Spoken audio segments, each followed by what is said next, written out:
বাংলা দ্বিতীয় পত্র এত বড় বই থেকে কোন জিনিসটা পড়ব, কোনটা বাদ দিব, পরীক্ষার জন্য কোনটা দরকারি, আর কোনটা পড়লেই বা আমি এইচএসসি এবং অ্যাডমিশন দুই জায়গাতেই ভালো করতে পারবো, এইরকম নানান রকম প্রশ্ন কিন্তু তোমাদের মনে ঘুরতে থাকে।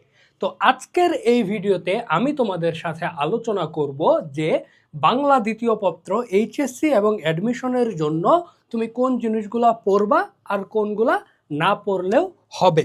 যদি তোমার লক্ষ্য থাকে যে ভাই আমি জ্ঞান অর্জন করব, ব্যাকরণ শিখব, তাইলে এই ভিডিও তোমার জন্য না। এই ভিডিওটা হচ্ছে কেবলমাত্র তুমি যদি এইচএসসিতে ভালো করতে চাও এবং অ্যাডমিশনে কমন পাইতে চাও তবেই তোমার জন্য। ওকে, তো দেখো আমি এখানে একটা টেবিল বানাইছি, মোটামুটি টেবিলই বলা যায় যে কোনটা পড়বো কোনটা পড়বো না। এখন এইটা দেখেই তুমি মোটামুটি একটা ধারণা পেয়ে যাবা যে তোমার কোনটা দরকার। তো এরপরেও যদি তোমার ইন ডিটেলস দরকার পড়ে যে কেন আসলে এগুলা পড়বো আর কেন এগুলা পড়বো না, তাহলে এখন তুমি আমার কাছ থেকে শুনে নিতে পারো। ওকে, প্রথমেই দেখো আমি লিখেছি বানান এবং উচ্চারণ। বানান এবং উচ্চারণ এই দুইটা জিনিস হচ্ছে তুমি এইচএসসিতেও পাবা, অ্যাডমিশনেও পাবা কনফার্ম। ঠিক আছে, কোনো মিস নাই। তো এর মধ্যে বানান অথবা উচ্চারণ মাঝে মধ্যে মিস যায়, কিন্তু বানান কখনোই মিস যায় না। প্রতি বছর অ্যাডমিশনে বানান আসেই, আর এইচএসসিতে তো বানান উচ্চারণ আছেই। আরেকটা জিনিস যেটা এইচএসসিতে কখনো মিস যায় না এবং অ্যাডমিশনেও মিস যায় না, সেটা হচ্ছে তোমার ভাইয়া পারিভাষিক শব্দ। এই একটা জিনিস তুমি এইচএসসি অ্যাডমিশন পাবাই পাবা। উচ্চারণ হয়তো মিস যাইতে পারে, কিন্তু বানান আর পারিভাষিক শব্দ প্রতিবারই আসে। আবার উচ্চারণও কিন্তু এমন না যে এইবার আসলো 5 বছর পরে আরেকবার আসছে, না, ওইটাও ঘুরে ফিরে 1 বছর হয়তো গ্যাপ দিল, টানা 3-4 বছর আসতেছে এরকমভাবে। তো বানান, উচ্চারণ, পারিভাষিক শব্দ এগুলো হচ্ছে তোমার 3 স্টার, তোমাকে অবশ্যই অবশ্যই অবশ্যই পড়তে হবে। এইগুলো যদি তুমি ভালো করে পারো তাহলে কোনো তোমার চিন্তা নাই। ওকে, পরবর্তীতে দেখো উপসর্গ, সমাস, সমাস নির্ণয়, ব্যাস বাক্য সহ। ঠিক আছে, ব্যাস বাক্য সহ সমাস নির্ণয় এইচএসসির জন্য খুবই গুরুত্বপূর্ণ। অ্যাডমিশনও 2-3 বছর গ্যাপ দিয়ে দিয়ে সাধারণত কি এই সমাস নির্ণয় চলে আসে।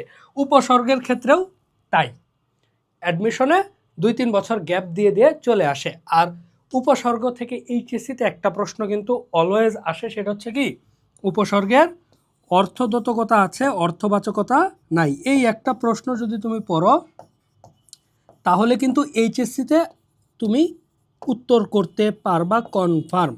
আবার চাইলে তুমি যদি সমাস ভালো করে পড়ো তাহলে সমাসটা কিন্তু তোমার এইচএসসিতে যেমন কাজে লাগবে, অ্যাডমিশনেও ঠিক একইভাবে কাজে লাগবে। আর এই যে আমি জিনিসগুলো বলতেছি, বানান, উচ্চারণ, পারিভাষিক শব্দ, সমাস, উপসর্গ, এগুলা কিন্তু মোস্টলি হচ্ছে কি অ্যাডমিশনের ক্ষেত্রে তোমার ডিইউ বেসডের কথা বলতেছি। এই মুহূর্তে যারা এইচএসসিতে আছো তোমাদের লক্ষ্য কিন্তু ঢাকা ইউনিভার্সিটি।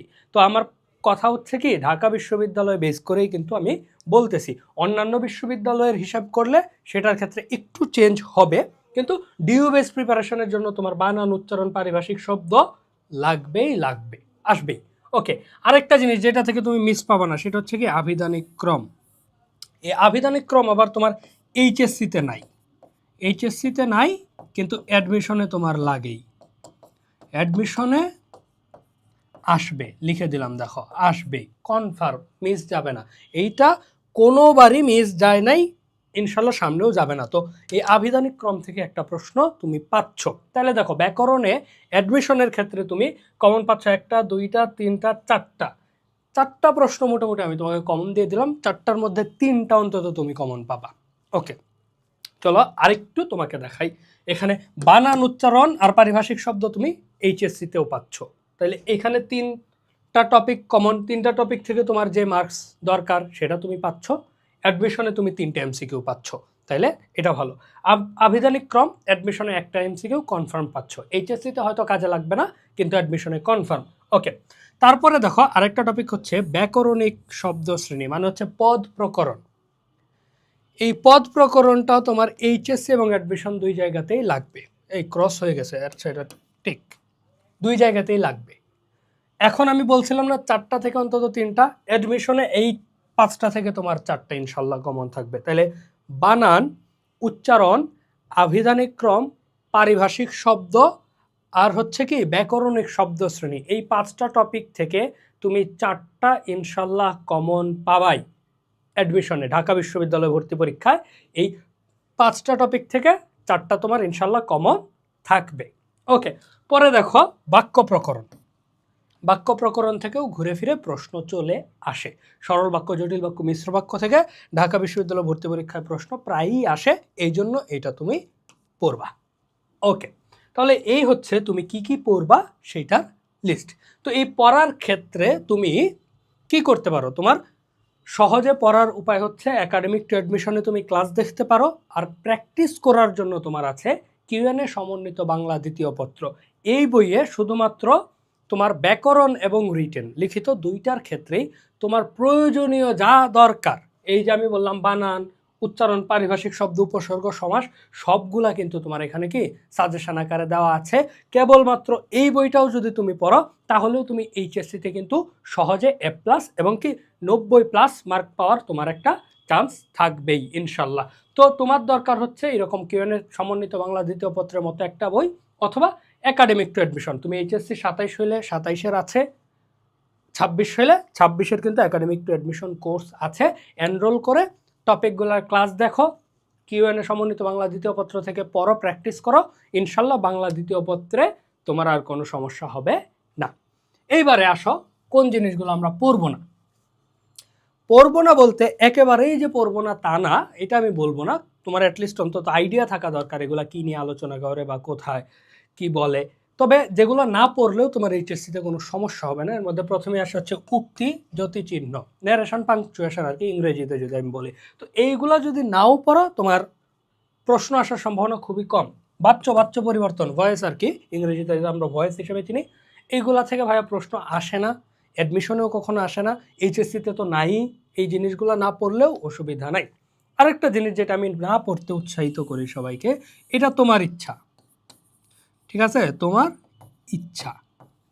তুমি যদি মন চায় পড়বা, মন না চাইলে পড়বা না। তবে প্রকৃতি ও প্রত্যয় হচ্ছে বাংলা দ্বিতীয় পত্রের সবচেয়ে জঘন্য টপিক। এই প্রকৃতি ও প্রত্যয় টপিক থেকে প্রশ্ন আসে কদাচিৎ, ঠিক আছে, কদাচিৎ প্রশ্ন হয়, একেবারেই হয় না তা বলবো না, বাট 3-4-5 বছর পর পর একটা প্রশ্ন দেখা যায় যে প্রকৃতি ও প্রত্যয় থেকে আসে। তো এই টপিকটা পড়লে তুমি দেখবা যে মাথা পুরো আওলায় গেছে। তো এই জন্য আমি বলি এটা না পড়লেও চলে। এই একটা টপিক যদি তুমি না পড়ো বিপদে পড়বা না, ঠিক আছে। আর এটা পড়তে গেলে অবশ্যই তোমাকে বিপদে পড়তে হবে এবং তোমাকে প্রচুর বড় একটা চ্যালেঞ্জ হয়ে যায় এই একটা টপিক আসলে। ওকে, কারক বিভক্তি, এটার ক্ষেত্রেও তোমার ইচ্ছা। টপিকটা আবার কিন্তু সহজ, এটা সহজ, এটা চাইলে পড়তে পারো, না পড়লেও তুমি আটকাবে না। অ্যাডমিশনে আবার হচ্ছে কি ঢাবি ব্যতীত, ঠিক আছে, এখানে একটু বলে দেই, ঢাবি ব্যতীত আসবে, ঢাবি ব্যতীত আসবেই। ঢাবিতে হয়তো আসবে না, কিন্তু ঢাবি ব্যতীত আসবে এটা বলা যায়। সন্ধি বিচ্ছেদের ক্ষেত্রেও সেম, ঢাবিতে হয়তো আসবে না, কিন্তু ঢাবি ব্যতীত কি আসবেই। আর সন্ধি বিচ্ছেদও হচ্ছে সহজ, এই জন্যই কিন্তু তালিকার নিচে রাখা হয়েছে। এগুলো হচ্ছে কি কম্বাইন্ড। দেখা দাও বলি, এই টপিক দুইটা হচ্ছে তুমি চাইলে পড়বোতে রাখতে পারো, মন চাইলে পড়বো নাতে রাখতে পারো। তবে কারক বিভক্তি আর সন্ধি বিচ্ছেদ এগুলা কিন্তু আমরা 9-10-এ মোটামুটি পড়ে আসছি, এই জন্য হচ্ছে তোমার এগুলার ধারণা আছে। এই জন্য আমি বলি এইচএসসিতে অন্তত এগুলো প্যারানোর দরকার নাই, বাট যদি লাগে তুমি অ্যাডমিশনে এগুলো কাভার করে নিতে পারবা। তো এই যে তোমার প্রয়োজনীয় যা দরকার বাংলা দ্বিতীয়র ক্ষেত্রে, আশা করা যায় এইটুকু জানলেই তুমি মোটামুটি পড়ার একটা প্রপার গাইডলাইন পেয়ে যাবা যে তোমার কি পড়তে হবে। কি পড়তে হবে সেগুলো পড়ো, একাডেমিক টু অ্যাডমিশন কোর্সে এনরোল করো, ক্লাস করো, সমন্বিত বাংলা দ্বিতীয় পত্র থেকে প্র্যাকটিস করো, ইনশাল্লাহ এইচএসসিতে বাংলা দ্বিতীয়তে তুমি A+ নিশ্চিত করতে পারবা। তো আজকে পর্যন্তই, ভালো থাকো, সুস্থ থাকো, আল্লাহ হাফেজ।